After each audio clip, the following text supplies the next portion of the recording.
how to respond to people that may have a different journey than our own journey, and how to recognize kind of that awakening light in a person in such a way that, when the person asks or decides they want to go in this direction, just how important it is to follow them, to follow their lead.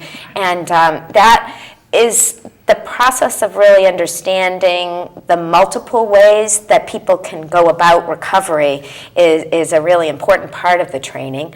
Also, there's exposure to certain kinds of wellness planning methods and also employment planning methods. There's an opportunity to think about how do you help a person feel like setting some goals for themselves, and also help the person set goals once they get to the point that they feel willing to take that risk, and help them to sort of sort out what kinds of resources they might need, what kinds of skills they might develop. So in the peer specialist certification training, we work on all of that.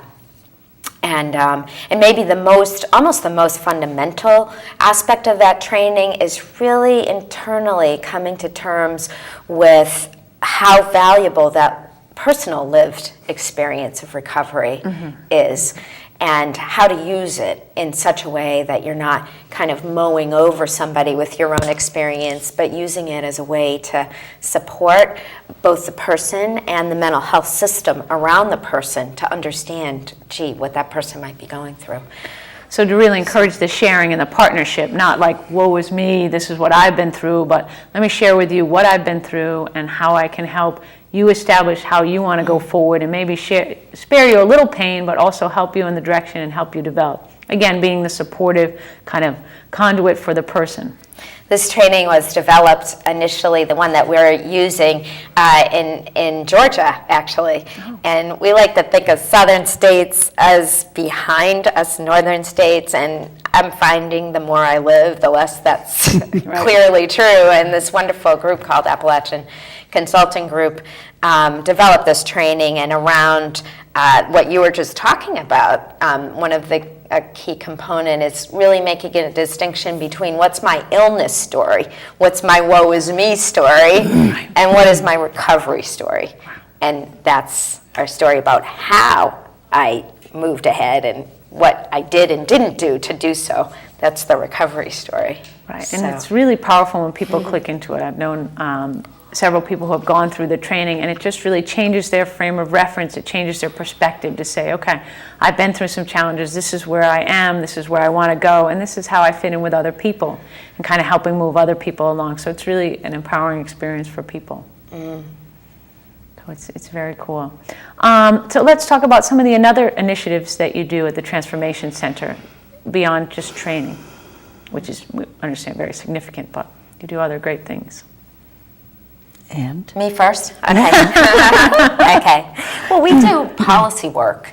So there are certain themes in society that are really not going well. For example, there's an incredible disparity, meaning difference, between the experience that a person of color experiences with the mental health system and a white person.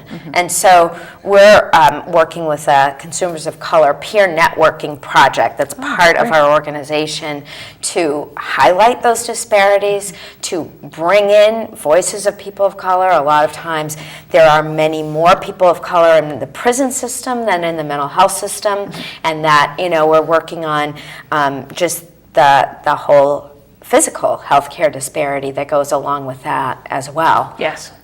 So the physical healthcare disparity exists for, people of color, people of multiple language groups, and also people Caucasian that don't access healthcare in the same manner that we may want healthcare, but healthcare providers may fear that our expression of symptoms of physical problems are really mental health problems, and so sometimes there's a discrimination that occurs there that's really quite profound. So we work on that. We're working on development of a statewide warm line for people that are experiencing in the late night hours when they can't access friends or family members or mental health treaters, to have a warm line to call 24/7.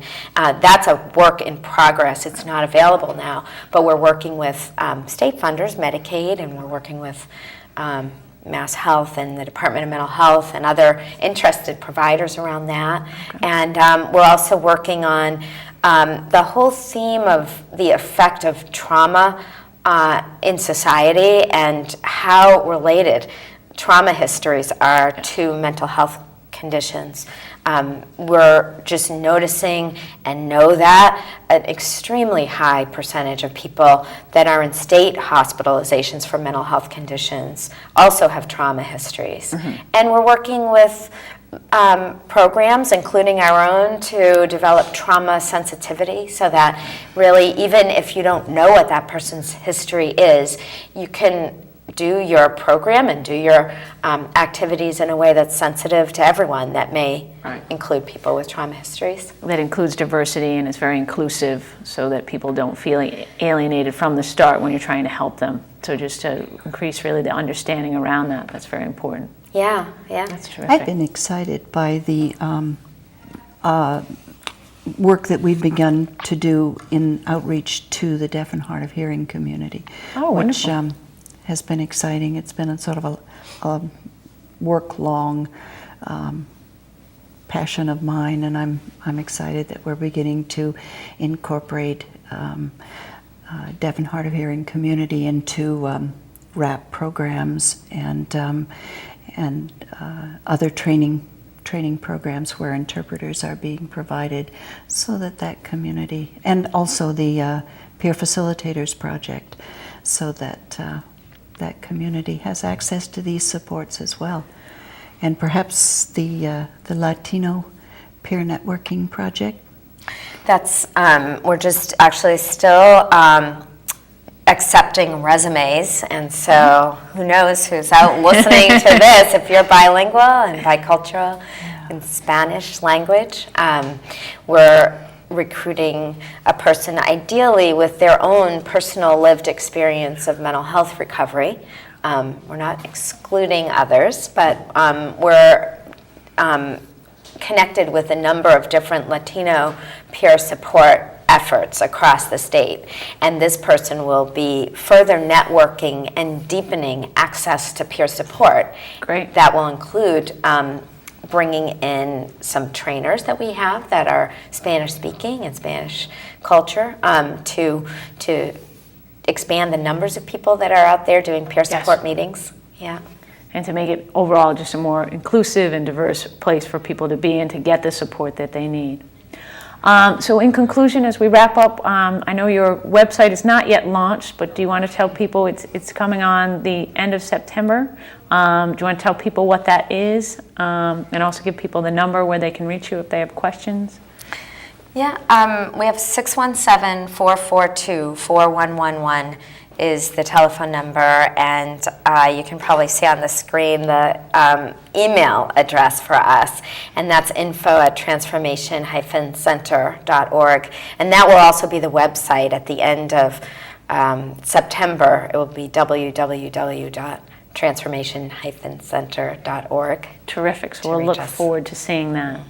So thank you very much, Deborah Delman and Ann Stillman from the Transformation Center. We really appreciate you coming on and sharing all the wonderful work you do. And we'd like to say thank you to everyone for tuning in to Employment for All. And remember to look out for someone that might be in need of your support, because you truly might be the critical link to help them achieve their potential. So thank you very much. This is Kim Bissett saying have a great afternoon.